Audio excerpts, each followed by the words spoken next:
In this short tutorial, we are gonna fix CS2 download incomplete problem. Before moving on to the video, don't forget to leave a like.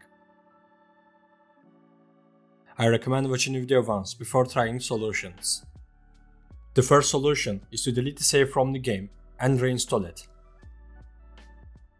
To do this, click on the trash icon next to download and delete the save. Then click download again.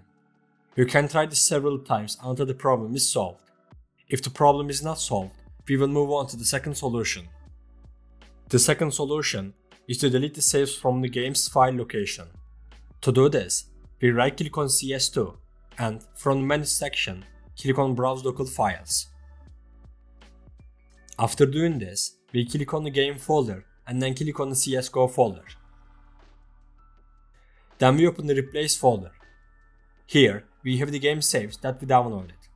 What we are gonna do is delete these saves and then go into the game and reinstall it. We delete the files. Then we restart our computer. After doing this, you can open CS2 and download again the replace you deleted. Also, don't forget to check the comments section for more solutions. We have come to the end of the video. I hope one of these solutions fixed your problem. If the video helped you, don't forget to like the video. You can also subscribe to my channel to support me. Take care and see you in the next video.